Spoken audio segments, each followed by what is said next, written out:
Imagine you are a Roman merchant in the 3rd century AD. Your world is Rome, its power, its culture, its gods. You sail across the Red Sea to a port your maps call Adulis, expecting a remote African trading post. Instead, you find a metropolis, a crossroads of the world, where the scent of frankincense mixes with the sounds of a dozen languages. This was the gateway to a forgotten superpower, a kingdom whose wealth was legendary, whose armies crossed seas, and whose kings communicated with Roman emperors as equals. This was the Kingdom of Aksum, the African empire that rivaled Rome and that history chose to forget.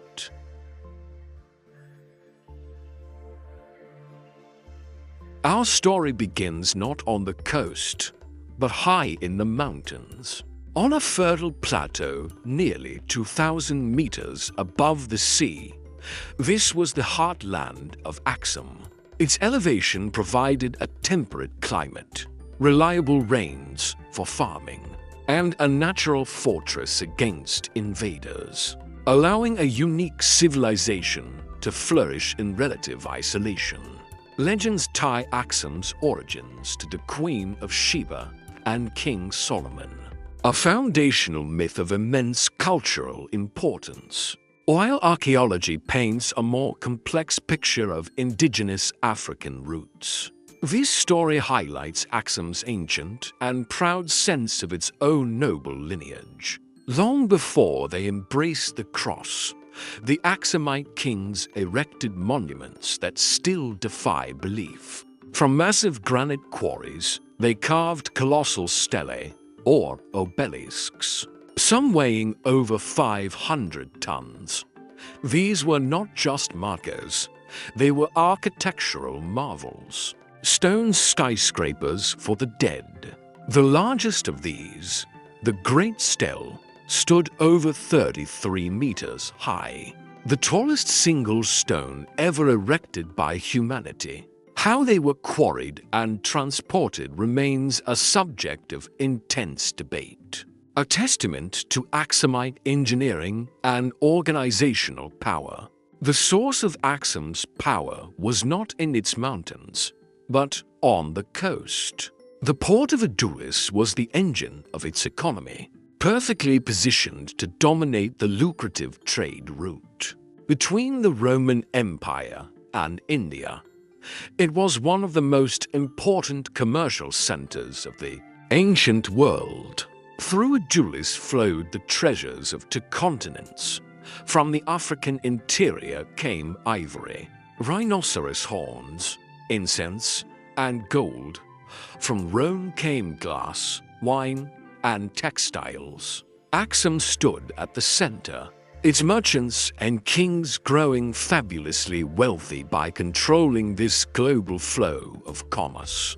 This foundation of immense wealth and engineering prowess set the stage for Aksum's golden age. It was a power recognized and respected by the other great empires of the world, a kingdom ready to undergo a transformation that would change its destiny forever. If this quiet journey into history has captured your curiosity, I invite you to consider subscribing to the Dusty Codex. Your support allows us to continue unearthing these forgotten narratives.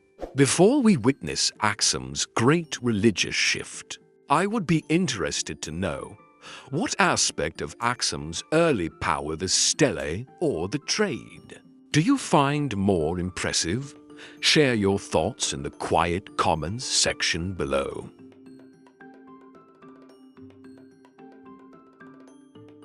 In the middle of the 4th century, a monumental change swept through Aksum. Initiated from the very top, King Ezana, one of Aksum's most powerful rulers, converted to Christianity, guided by his childhood tutor, a Syrian Christian named Frumentius. Ezana's conversion would redefine his empire's identity. This was not merely a personal choice, it was a profound political act.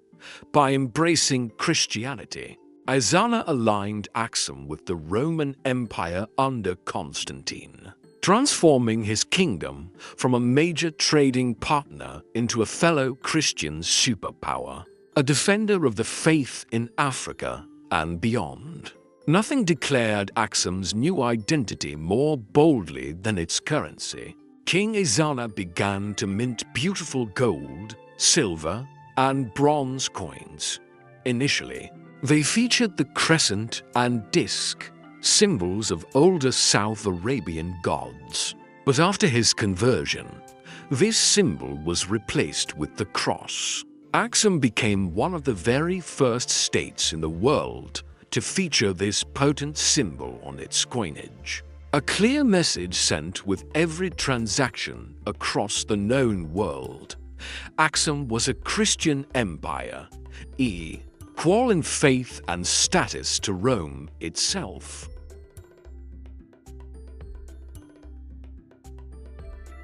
At its zenith in the 6th century, under King Caleb, Aksum's power was not confined to Africa. When a Jewish king in Himyar, modern-day Yemen, began persecuting Christians, the Byzantine Emperor Justin I called upon his Aksumite ally for aid. Caleb launched a massive seaborne invasion, conquering Himyar and installing a Christian ruler.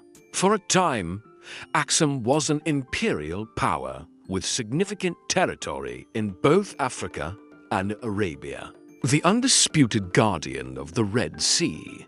But no empire, no matter how powerful, is eternal. Aksum's decline was not a single event, but a slow, gradual fading.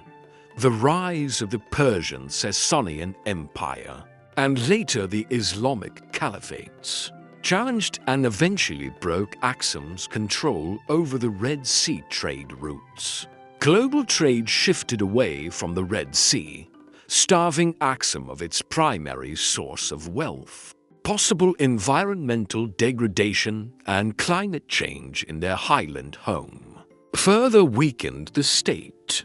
The mountain kingdom slowly turned inward, its connection to the wider world severed.